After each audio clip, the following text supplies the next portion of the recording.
And the case of Nnamdi Kanu, a jailed separatist leader in Nigeria, is reigniting tensions in Africa's most populous country.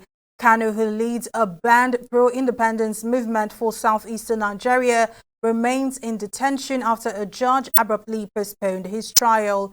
His over 3-year imprisonment has sparked violent clashes, economic paralysis, and growing international concerns about human rights abuses. With Nigeria being a key U.S. ally and the largest economy in Africa, some fear this crisis could have far-reaching consequences. Nnamdi Kanu has spent over 3 years locked in a legal battle with the Nigerian government.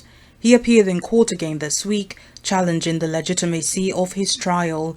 His lawyers argue that the presiding judge, Justice Binta Yako, had previously withdrawn from the case but was reassigned under controversial circumstances.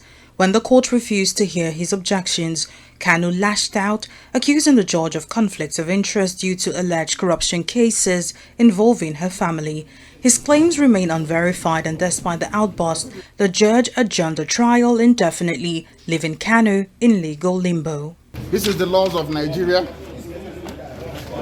The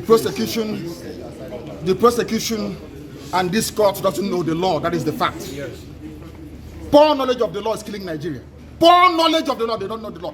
This is a federal gazetted law of Nigeria that says here that the chief judge of Nigeria cannot tell Binta Nyako what to do. It's here. It's your law. Just obey it. That is why I do what I do. I agitate for Biafra. I agitate for Biafra, my right to agitate. My right. They turned it from treasonable felony now to terrorism. Kanu's defense team argues that his detention violates international law. A Nigerian appeals court ruled in 2022 that his extradition from Kenya was illegal and dismissed the terrorism charges against him, but the government refused to release him, citing national security concerns. Court had lost jurisdiction to sit over this case since September last year.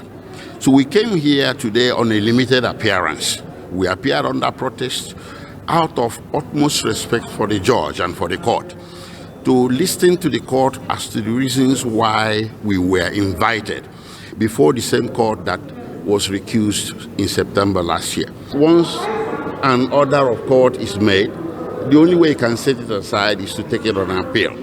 Nobody appealed this order. The order is extant and subsisting, is still valid, and we were invited today to be informed about some memo from the chief judge that we don't even have a copy of the memo.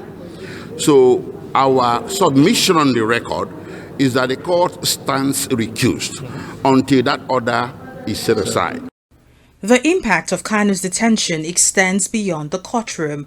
Since his arrest in 2021, his supporters have enforced weekly sit-at-home protests, bringing business and travel across southeastern Nigeria to a halt. Experts warn that the movement has evolved beyond Kanu, with criminal groups exploiting the separatist cause to justify kidnappings, extortion, and targeted assassinations.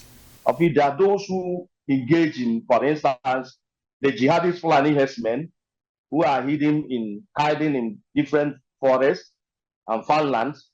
When they are hungry, they also organize their own kidnapping for ransom.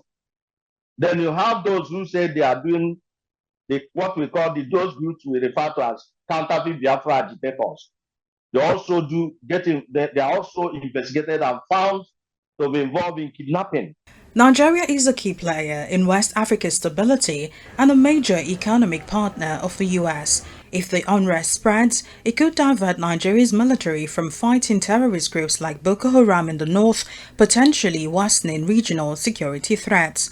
With international pressure mounting, human rights groups are urging Washington to intervene and demand a fair trial for Kanu.